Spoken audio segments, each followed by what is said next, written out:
Hello friends, welcome to Neeraj GS study. आज हम पढ़ेंगे चार्टर एक्ट 1813 के बारे में।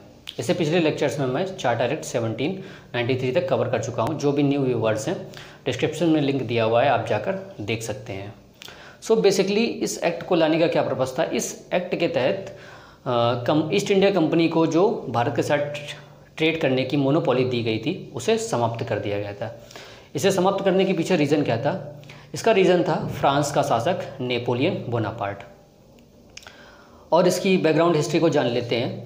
लगभग 1740 में यूरोप में इंडस्ट्रियल रेवोल्यूशन की शुरुआत हुई थी और 1812 तक आते आते ब्रिटेन जो था वो वर्ल्ड का मोस्ट लीडिंग इंडस्ट्रियल नेशन बन चुका था।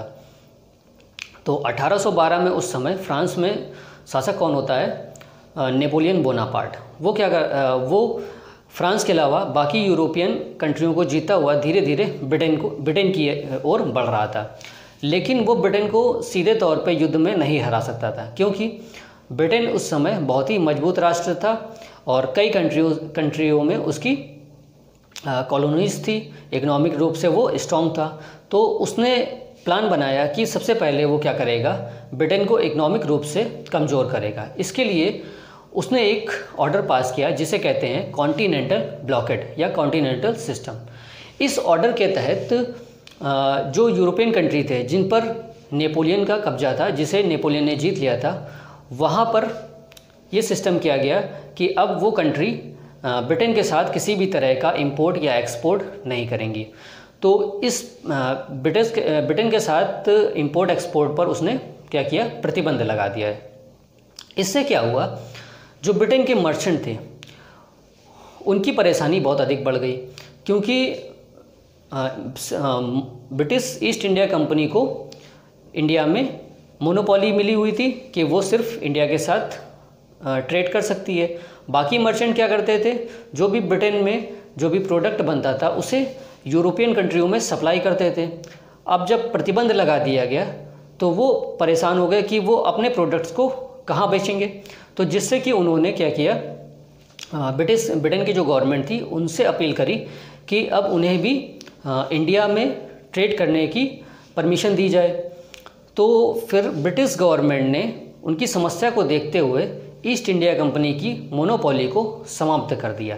लेकिन ब्रिटिश गवर्नमेंट ने ईस्ट इंडिया कंपनी की मोनोपोली को कम्प्लीटली नहीं समाप्त किया, इसे पार्शली रूप से समाप्त किया, क्योंकि टी, ओपियम और ट्रेड विद चाइना की मोनोपोली अभी भी ईस्ट इंडिया कंपनी के पास थी और बाकी मर्चेंट्स को ये परमिशन दे दी गई थी कि वो अपना भारत में जाकर व्यापार कर सकते हैं।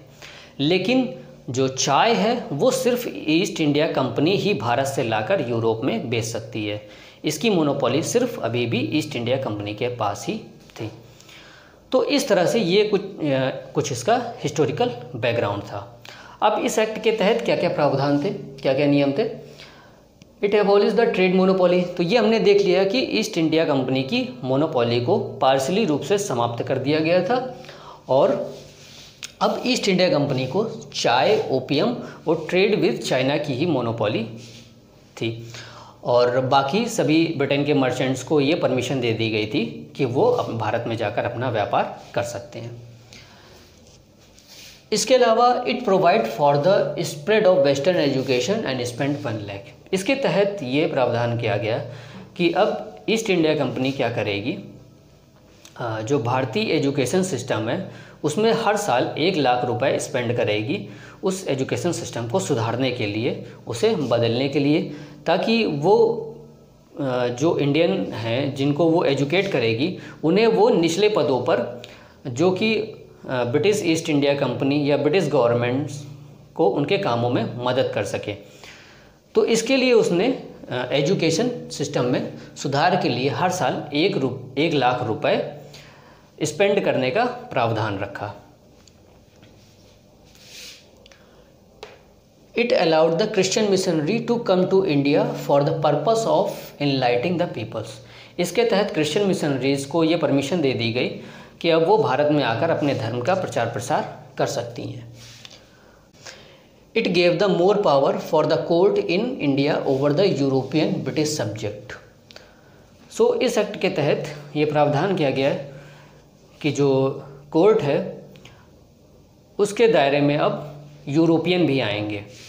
अगर यूरोपियन या ब्रिटिश ईस्ट इंडिया कंपनी का कोई भी मामला है या उससे संबंधित कोई भी शिकायत है तो उसे कोर्ट में कंप्लेन उसकी कोर्ट में की जा सकती है। जबकि इससे पहले जो ब्रिटिश ईस्ट इंडिया कंपनी थी वो कोर्ट के दायरे से बाहर थी। वो सिर्फ उसका जो दायरा था वो सीमित कर दिया गया था, जो कि मैंने देखा रेगुलेटिंग एक्ट के बाद जो अमेंडिंग एक्ट पास हुआ था उसमें, क्योंकि रेगुलेटिंग एक्ट के तहत जब सुप्रीम कोर्ट की स्थापना हुई थी तो जो गवर्नर था और जो कोर्ट थी उनकी शक्तियाँ आपस में टकरा रही थी, दोनों आपस में वर्क नहीं कर पा रहे थे, दोनों के बीच विवाद हो जाता था।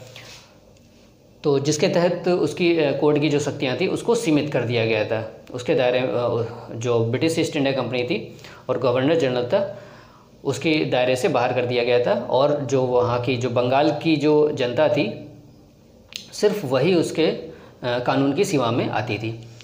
तो अब इसे समाप्त करके जो ब्रिटिश या यूरोपियन सब्जेक्ट से रिलेटेड जो भी मामले थे अब उन्हें भी जो कोर्ट है वो सुन सकती है।